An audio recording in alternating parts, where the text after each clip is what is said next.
Hello everyone and welcome to the Chris Talks Football podcast. Today it is episode number 12 of this show, and it's also match day number 12 of the Premier League season. And a lot of stuff that's happened in the Premier League this season. We've had, of course, the big top two clash with Liverpool and Manchester City, which we'll reflect on in a bit. We've also had some key games at the bottom of the table. Southampton against Everton, Tottenham and West Ham on poor runs as well. We'll get some reaction on that. We'll also get reaction on Arsenal, Manchester United, both managers under pressure. And we'll also get a little bit of reaction as well as Chelsea's match against Crystal Palace, the reaction that Frank Lampard has been named as manager of the month, I believe.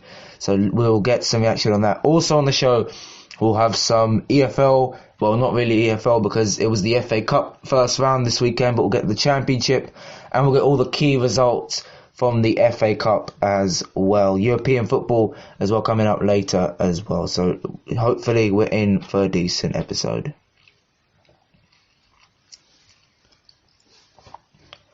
So then, in the Premier League match day number 12, it was important that Manchester City closed the gap to Liverpool, and it has really been a shift in fortunes this season because Liverpool came out on top 3-1. Fabinho having a first goal of the season for himself, a really good goal as well. But just 25 seconds or so before, there was a really big shout for VAR and for a penalty for Manchester City because Trent Alexander-Arnold, according to the Manchester City players, handballed it. The ball was ricocheting around, really, and it ended up onto Alexander-Arnold's arm. Now, looking at it for myself, I think Alexander-Arnold does handball it. His arm is in an unnatural position, which is the rules, isn't it? I mean, if your arm is in an unnatural position, that's surely got to be a penalty. But I don't really know why the referee didn't give a penalty to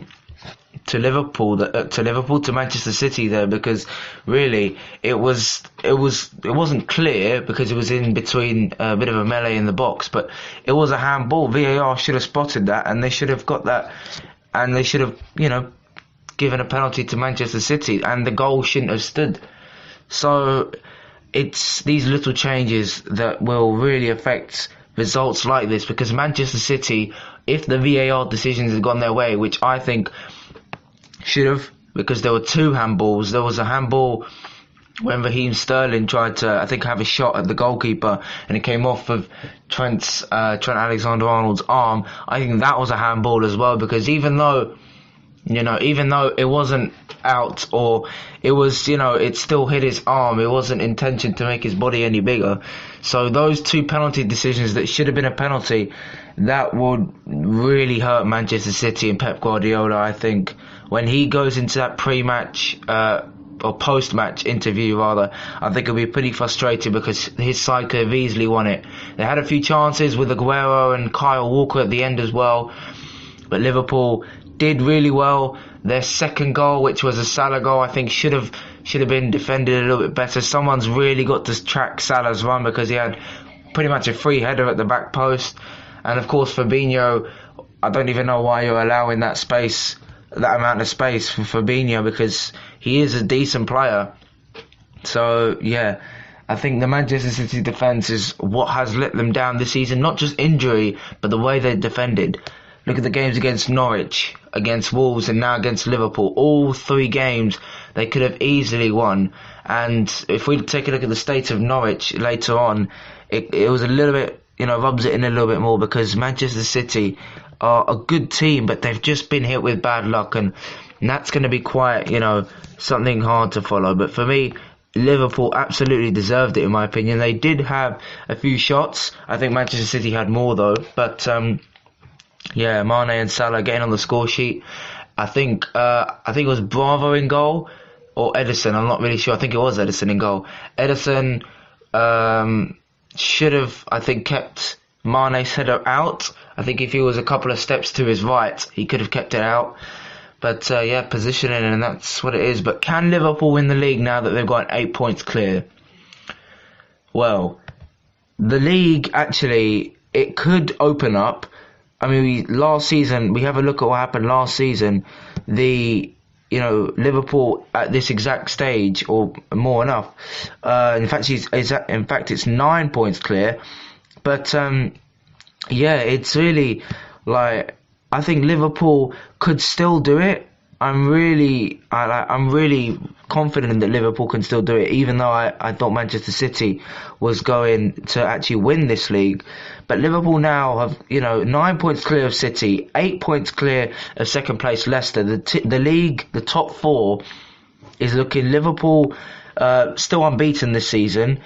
Actually have a worse goal difference than Leicester, which I actually don't really know, but then again, Leicester did score 9 against Southampton a few weeks ago, so I think that's the reason why.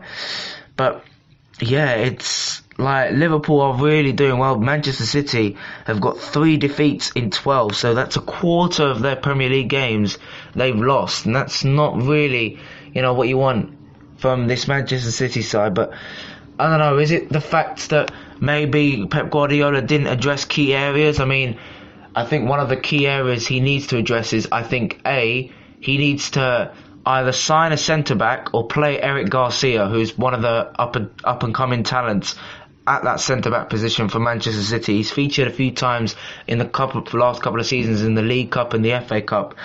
He could be he's a young, promising talent. But, I think Manchester City, it has been reoccurring because they have let promising young talents go just to buy other ones from Europe or from all around the world for a much bigger price.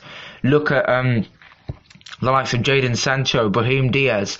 I mean, Jadon Sancho, £7 million for Dortmund, arguably Dortmund's greatest signing of the last, 5 years. Probably not the greatest signing of all time for Dortmund, because in my opinion, Lewandowski's signing for Dortmund was the greatest signing for Dortmund. But they have to retain their talent, and that's the reason why, because if you develop young talent, it's going to really get you places. And I think that's why money isn't everything in football. Look at Leicester, they've developed some good players, the likes of Harvey Barnes, James Maddison. Even though they didn't develop him, they still bought him from a lower league side in Norwich City. So they really have to put more trust into their academy, Manchester City, because if you buy centre-backs or left-backs for 50 million, then all you're just showing is that you've got money, and they're the most financially stable club in the country, City, at the moment, and they really need not a big overhaul, they need defence, I think. I think, though, they could keep a few of their academy products that can play in defence, but they need a left back, because Angelino, he was signed from PSV in the Dutch league, and that's not really the most competitive league, because the only 3 teams competing for the title in the Dutch league are, of course, Ajax, PSV and Feyenoord, and not even Feyenoord in the last couple of years, so you can't really argue for that. But good win for Liverpool. They have just absolutely turned a corner, and I think Jurgen Klopp could possibly be the best manager in Europe right now. I'm probably going to get a bit of, hate for that by saying, but what about Maurizio Sarri and what he's doing at Juventus? What about, I was going to say Niko Kovac, but they sacked him. But, what about Pep Guardiola as well? But, they're really doing well, Liverpool. I don't think they're the best team in Europe yet. I still think that's Barcelona. But, they're probably top 2 or 3. They're probably with Manchester City in the top 3 best teams in Europe right now, or maybe even the world. So I think Liverpool are really going to crack on. If they don't slip up, I think they can win it. I really do. And I have said Manchester City would win it at the start of the season. But as I say, if they slip up, the Champions League could be a big distraction for Liverpool. And I really do think that if they, take the Champions League a bit too seriously, last season, by the season was catching up to them in the Champions League, their form in the Premier League did start to go off a little bit. So I think if they've got a better squad this season, but I really do think that there is still more to come from Manchester City, and you do sense that, you do feel it. But obviously the international break is coming up for all Premier League sides. England are playing Kosovo and I believe Montenegro. I'm not entirely sure. I believe so, yes.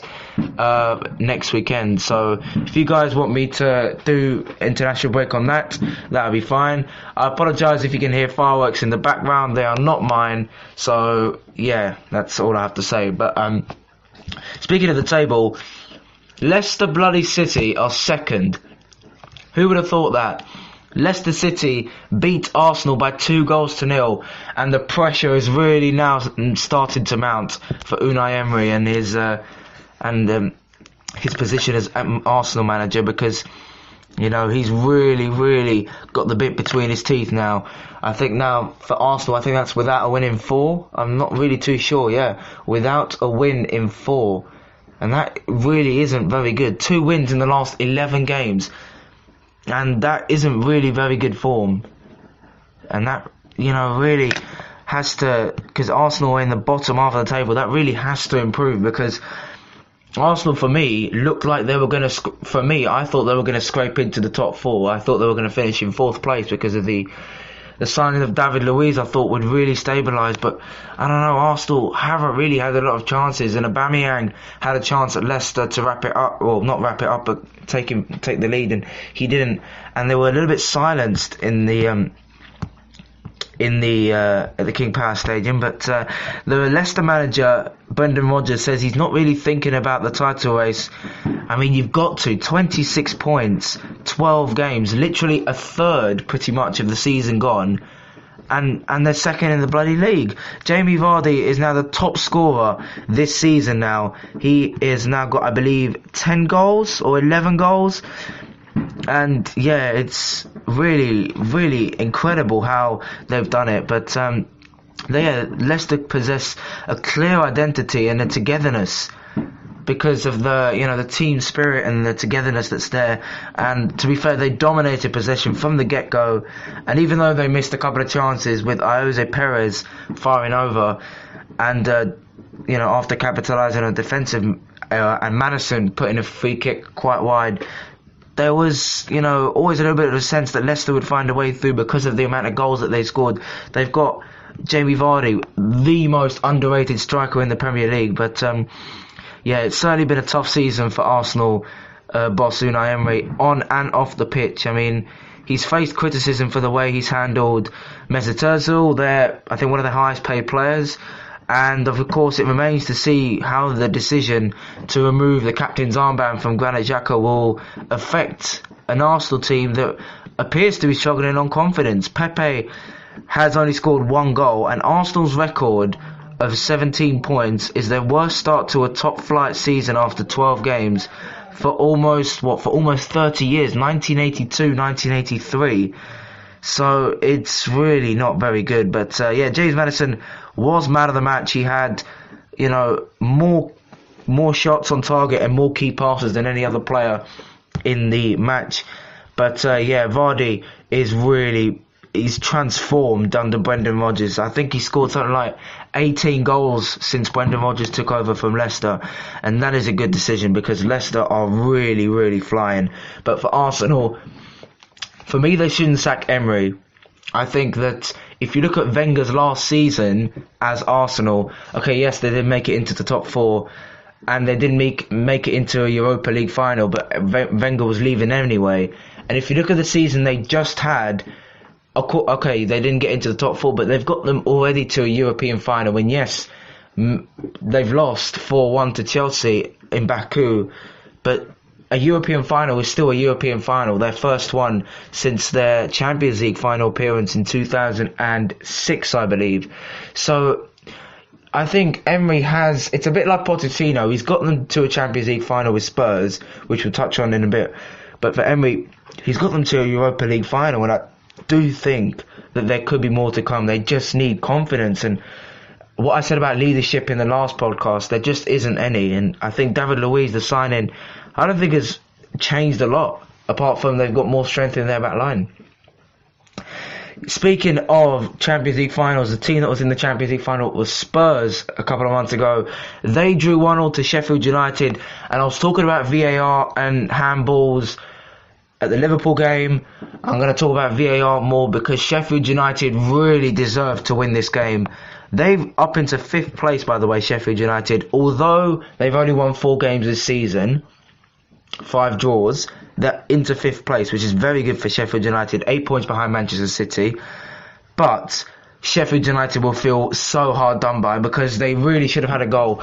David McGoldrick had a goal disallowed from the most minuscule of offside decisions. It's only half of his arm, just a tiny bit of his body that's offside. It's only his arm that's signalling. If you actually look at the picture, he's actually signalling where he wants it. He wants it in that area. So you can't really put offside for that. And VAR took way too long. It really did. I mean, for 2 or 3 minutes it took, and that is so long. And VAR is now starting to kill the game. And I think they brought VAR into the Premier League too early. I think, okay, just in case it's been, hasn't been cleared up yet, VAR was used in both the Men's World Cup last year and the Women's World Cup this year, and there was fair criticism about it, saying of course it was taking too long. Nothing has changed. Nothing has changed. It's still taking way too long to make a decision that's probably easy to make in about 45 seconds. His arm was literally pointing where he wanted the ball, and that's offside. It's incredibly conspicuous how VAR has changed the game, because as a football fan, it's sort of killing that, because take the FA Cup for example. If you put VAR in for the FA Cup, especially when there's a possibility of a giant killing, if for example, there's a big club and there's a small club. If a small club, scores a last minute winner or something like that, and then they go to VAR to check it, it's really going to kill the atmosphere, because if it's disallowed, it's just going to kill the spirit of the game, because we enjoy an underdog story, we enjoy last minute winners, we enjoy drama. But as a football fan, we don't enjoy being held up for 2 or 3 minutes from a decision that you cannot make. For a decision you cannot make in 3 minutes. You cannot judge, I think it was John Lundstrom, to be offside. It's just not possible. But Sheffield United's defence still goes on. But Tottenham now, their defensive woes mount. And they've only won 3 games in the entire season. They've only won 2 in their past 10 games, which is not good enough for Spurs. But will Mauricio Pochettino be sacked? I don't think he will. I think Spurs will still stick with him. I think if you give him a couple of games, I've said this a couple of times before, you will give him games. Harry Kane hasn't scored in a few matches, so his confidence might not be as high as it should be going into the international break. Because if you look at the way Kosovo scored 3 goals against England, then it could be, especially when England are playing away in Pristine, it will definitely be, I think, a harder task for the atmosphere that the Kosovan fans might endure. But back to Spurs. I think they shouldn't sack Pochettino. I think that they will improve, definitely. The table isn't a fair reflection of where Spurs should be. I think Spurs should be where Sheffield United should be, at least. But 14th, where Spurs are, isn't a true reflection of where they are. But another team that are struggling is West Ham. They're without a win in 6 games. Their poorest run of form under Manuel Pellegrini. They lost 3-0 to Burnley, but the real talking point of the game was Roberto, who was at fault for at least 2 of the 3 goals that West Ham conceded. Throwing the ball to Fabian Balbuena, who had his back to goal, and a goalkeeping error, failing to handle a cross or a corner for the 3rd goal. I'm not too sure. But I think West Ham, the worries just keep on mounting, because I'm not sure if Lanzini, I think he went down at a time holding his shoulder, so I'm not sure if he has a shoulder injury. I could be wrong on that. But they're massively missing Fabianski. They really are. He's a key part of West Ham's defensive integrity. Behind the sticks, of course. In between the sticks, rather. But West Ham really aren't on a good run of form at home as well. They drew against Sheffield United, lost against Newcastle, and away they're not doing very well as well. But I've seen a lot of fans, well, one fan in particular, saying that Manuel Pellegrini should be sacked. I don't think he should, to be fair. I think Manuel Pellegrini is probably one of the best managers that West Ham have had in the past 5-10 years. I think he's the only West Ham manager in the past 5 or 10 years that has actually gone on and won this league. So he knows how to win the league. He won the league in 2014 while he was at Manchester City. But, it's not, look at the start of last season. West Ham started with, I think, 4 consecutive defeats last season. And that is pretty much just as bad as without a winning 6, because they've had a draw here or there. But, West Ham should really be relishing the fact that they've got Pellegrini for a second season. They've got a good squad, 100%. There's no doubt in that. Even though their top scorer Haller has only got 4 goals, but they need to sort of defensively. I think Diop and Balbuena aren't as good as they were last season in this current period of form at the time. I think they need to sign a decent backup keeper. I think Roberto. They do have David Martin as well, so maybe instead of Roberto, they could start David Martin. But hopefully for West Ham fans, Fabianski has recovered fully in time to start their next league match. So in a way, they're probably really glad that they've got this international break, because they can go off, we can regroup, gain a bit of confidence, and carry on trying to get into the top half of the league, because 16th is not a fair reflection of where West Ham are. West Ham should be at least in the top 10 by now, but it is what it is. Burnley, though, good win for them. They're up into 10th place, and they've done pretty well. They've won a third of their games, Burnley.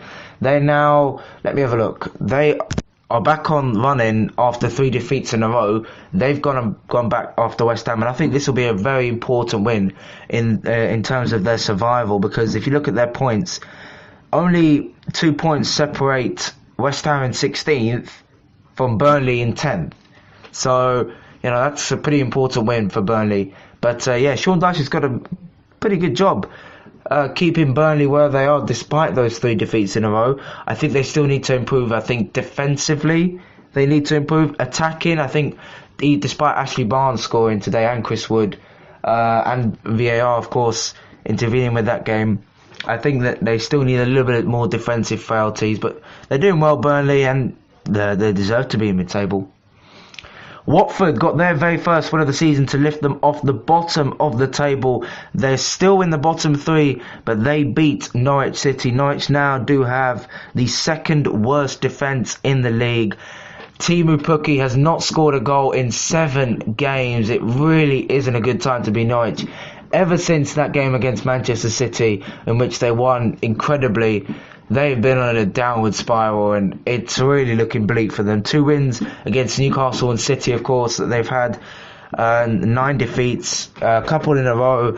It's just not looking good for them, Norwich, and they're 4 points off safety, so it is looking very bleak. Another team that's looking very bleak as well, Southampton.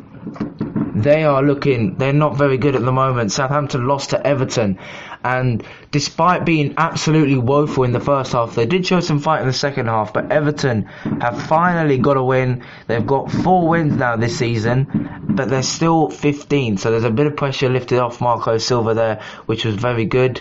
Tom Davies scoring his first goal, I think, in over a year, so very good for him as well. Richarlison scoring as well, I believe, so he's going to be very integral to his plans. But Everton are, despite this win, not where they need to be. I mean, yes, they're 3 points behind Sheffield United in 5th, which that alone, I mean, the table is looking like this. So the top 4, Liverpool, Leicester, Chelsea and City. Sheffield United in 5th place have 17 points. 16th, West Ham United have 13 points. A win, 4 points, is all that separates West Ham from Sheffield United. That is madness. 10 places separated by the amount of points you get for one victory.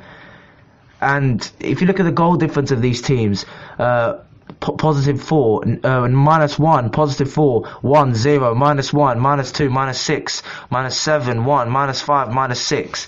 They're all relatively in and around each other, so it is probably the tightest mid-table that we've had in the Premier League for a long time, and hopefully they can keep it this way for the rest of the season, because it just adds to that drama. But going back to what I was saying about Southampton, are they going to sack their manager? I don't know. I really don't know. After, 3 defeats in a row, it is looking bleak. I mean, 4 defeats in the last 5, 5 in the last 6 rather, 6 in the last 7 defeats ever since the victory at Sheffield United that Southampton have had.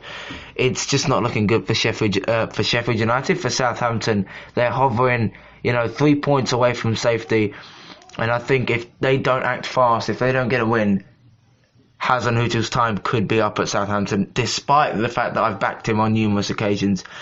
But speaking of manager sackings, who was the first manager this season to get sacked? That was Javi Gracia for Watford. And they've done fairly decently without him. The next manager to be sacked, in my opinion, will probably be Daniel Farke, the Norwich manager. I think they're not going to improve this run. I really don't think so. I think after Farke could potentially be Hasenhüttl if they continue on this run. But it depends, really. Frank Lampard won won October's Manager of the Month award, and on merit. They beat Crystal Palace thanks to goals from Tammy Abraham, and I think it was Kovacic as well. Very good win for Chelsea. I believe that's now 6 wins in a row in the Premier League. I'm not too sure. I think it is, yeah. And Chelsea have just skyrocketed up the league now. They are in, I believe, 3rd place, 26 points. They're the same points as Leicester. So could Chelsea now start to, amass themselves into the title conversation? I'm not so sure. I think that, Frank Lampard has done an excellent job, I think. But I'm not so sure they can battle for the title. I think realistically, they need to go for the Champions League. I think they're definitely going to be They're definitely not going to be in Europa League. I mean, 9 points in front of Sheffield United, please. I mean, they've done really well, Chelsea, really good. The emergence of the young talents, Fikayo Tomori, Tammy Abraham, Reece James as well. He scored in the midweek match against Ajax. So he's done pretty well for himself as well. But I think really it's a good target for Chelsea if they can reach the top 4. But I think Frank Lampard will have to sort of, distinguish that too, because they've got a transfer ban, and I think without the transfer ban, they need to keep the squad, because I think this squad could do special things in the future. Because Tammy Abraham, Fikayo Tomori, Reece James are still in their early 20s. Reece James is 19 years old. So who knows where this Chelsea team could be in half a decade time with Frank Lampard at the helm. For Crystal Palace, though, hasn't really been the best this run of form. They're without a win in the last 4 games ever since coming back from the international break a couple of weeks ago. But a couple of months ago or so, in fact. But they're now 12th. They've got the same as Brighton, Newcastle and Burnley, but I think they'll still improve, and I think 12th is probably in and around where they'll finish, Crystal Palace. Newcastle beat Bournemouth 2-1. Steve Bruce, the Newcastle manager, has amassed back-to-back wins for the first time in the Premier League this season. Newcastle are 12th place. Bournemouth still in the top 10, 9th place. Very good win for Newcastle. Their defenders have scored more goals than Joe Linton this season, which is kind of embarrassing considering he was a £40 million marquee signing. But good win for Newcastle. They'll probably kick on from here now. Wolves as well beat Aston Villa by 2-1. Wolves have skyrocketed up the table, but they've only won 3 games. Low draws in that time. Aston Villa hovering very close to the relegation zone, and they desperately missed Jack Grealish today because he's probably their key player, which is why they didn't win today. Manchester United beating Brighton by 3-1. Manchester United hauling themselves back up the table and relieving a little bit of pressure off of Ole Gunnar Solskjaer after that defeat to Bournemouth. So it's now, I believe it is 2 wins in the last 3 games for Manchester United. Starting to become more like it. Marcus Rashford as well getting in with the goals. That's 6 goals in his last 6 games for Manchester United. So that is very good as well. So the bottom 3, Watford, Southampton and Norwich looking like, and the top 6 is looking like Liverpool on 34 points, Leicester on 26 as well as Chelsea, Manchester City in 4th, 1 point behind, Sheffield United and Arsenal as well on 17 points. Let's dip into the Championship then, not the EFL because of the FA Cup. In the Championship yesterday, Nottingham Forest beat Derby County by 1-0. Stoke City, their new boss, the Northern Ireland manager, Michael O'Neill, he's decided to balance the Northern Ireland job for the Euro 2020 qualifiers and the Stoke job, and it started off well. 4-2, Stoke's biggest win of the season. Alexander Mitrovic is now the Championship's top scorer after scoring away to Birmingham. West Brom are doing well, they're top of the table after beating Hull. Leeds United, very close though, they beat Blackburn by 2-1. Gary Rowett's doing a fair decent job at keeping Millwall in this division. 2-1 at Charlton. Also Preston, the surprise package of the season. Alan Brown and Paul Gallagher, their main men, as they beat Danny Cowley's Huddersfield. And also Swansea City had a little bit of a stutter against Sheffield Wednesday. And Bristol City coming into the top 6 now. They're in the top 6 after beating Cardiff City by 1-0. So then in the FA Cup, the big story probably of the day. 8th tier side Malden and Tiptree managed to beat off league opposition in Leyton Orient. It's probably the biggest win in their history, and they're into the second round of the FA Cup for the first time in their history. Also National League side Bromley, they managed to hold League One Bristol Rovers to a draw. Dover Athletic managed to beat Sol Campbell's Southend. Southend are due to wind up in court in a few days, and it's really not going well for Sol Campbell's men. Dover Athletic in the second round as well after a very good win. Wrexham, obviously with historic FA Cup win against Arsenal 30 odd years ago, I think it was. They beat Rochdale They held Rochdale to a draw at the racecourse 0-0. And also Kingstonian from the 7th tier hammered Macclesfield 4-0. It is a bleak situation that's happening at Macclesfield Town. They fielded a lot of players on loan, a lot of youth players, and they were tossed in at the wrong time. A lot of debt, a lot of scepticism about wages, and it's a little bit like how Leyton Orient was run a few years ago when they were in the Football League in 2016 and 17. It's really bleak what's happened to that club as well. And other non-league teams that are in the hat for the draw: Boston United beating Carshalton Athletic 4-1.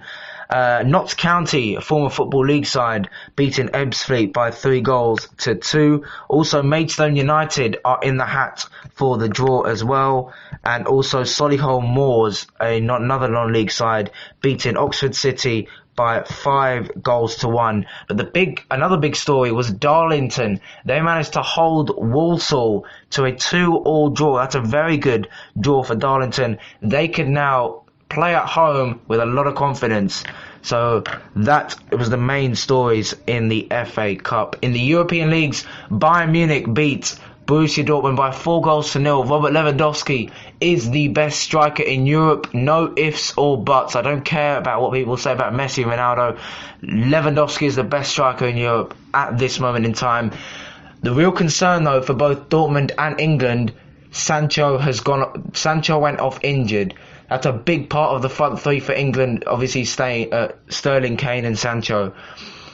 That's a big integral part that's been missing. It's going to go missing now for England. So how will that affect England? Also, Barcelona went back on top of the La Liga with a victory against, I believe it was Granada. Lionel Messi scoring once again this season. I believe that's now 6-7 goals he's got this season. I'm not sure if he's got 7 goals this season. But yeah, and also Mauro Icardi, the loan signing from Inter Milan, scoring a last-minute winner to keep PSG on the top of the table. But that is it, guys. Hopefully you enjoyed this podcast. Hopefully you enjoyed. If you did, leave a like, comment down below what you think of the VAR, and comment down below, of course, who do you think will win the title this season. And be sure to like, subscribe, and subscribe to the channel if you're new. And as always, I will talk to you guys next time.